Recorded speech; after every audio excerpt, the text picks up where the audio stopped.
So in Dr. Danielle Oakley's book, What Doctors Feel, she illustrates that in a working environment in healthcare, behind the patient's quote, there are unspoken but acceptable rules of jokes. Drug abusers are okay, cancer patients are not. Alcoholism and obesity are okay. Miscarriage is not. Schizophrenic and borderline patients, yes. Terminally ill patients, no. And children with cancer, never. And she continued to explain that like everyone else, quote, humor can be a reflexive way of dealing with personal discomfort.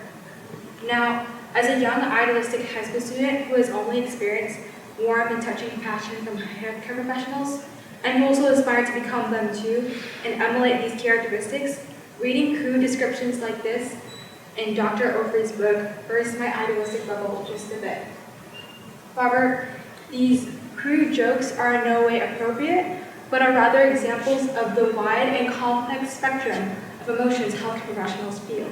At times, they are the life-saving heroes, but they will always be human who feel much more than just compassion.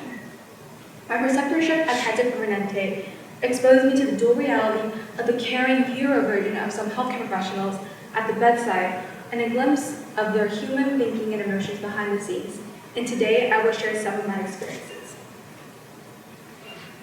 So, my first day at the preceptorship, I shadowed a physical therapist who kindly conversed with their patients, listening closely to their stories and symptoms.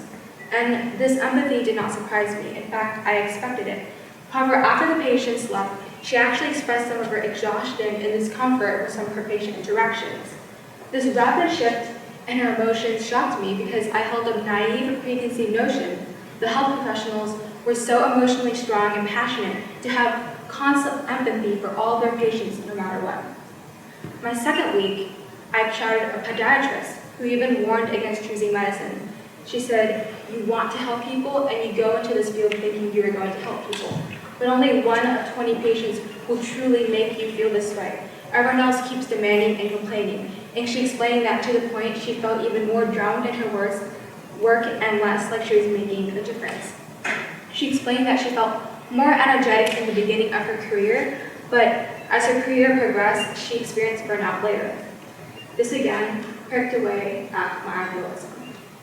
Now, it confused me because all the healthcare professionals I shadowed were seemingly very warm and compassionate towards their patients, and this was my experience as a patient myself. With these types of experiences, generally as patients, coupled with the sometimes romanticized expectations of how healthcare professionals should act and what they should feel, it can be easy to believe that healthcare professionals are these compassionate super beings who can take on anything, from a small workload to a very large workload, from receiving thank yous to none at all, from kindness to small complaints to straight up verbal abuse. After all, it's their job, right? Of course, many healthcare professionals are quite compassionate, quite emotionally resilient, and these qualities are very important in jobs like healthcare or in any that involves close relationships with people. However, my glimpse behind the scenes heavily stressed that they are always human. Many are constantly attending to patients in some form, through labs, documentation, directly, and then more labs, and more imaging, phone calls, follow-ups. With this kind of busyness and responsibility, coupled with sometimes very upsetting patient or colleague interactions, or some discouraging lawsuits, some of the emotions healthcare professionals feel range beyond just compassion and sometimes stray far away from their idealistic aspirations of being compassionate all the time.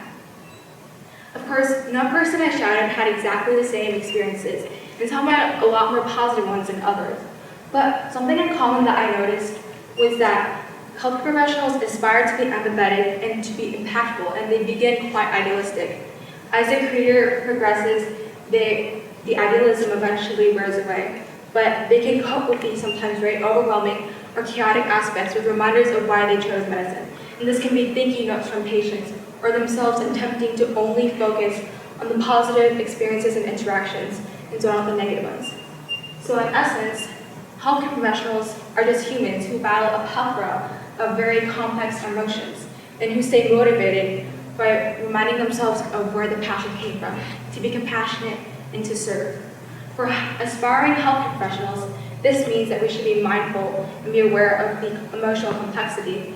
And while this does ruin the ideal of becoming a resilient superhero, it also means that the job becomes less far-fetched and less impossible. And for everyone, for all of us, as people and as patients, we should too treat health professionals in a more human way. This can mean expressing consideration or saying thank you. And although having indifference does seem to require less effort, it also means that healthcare professionals can become more relatable to us, which can improve the care and interaction between healthcare professionals and patients, benefiting both.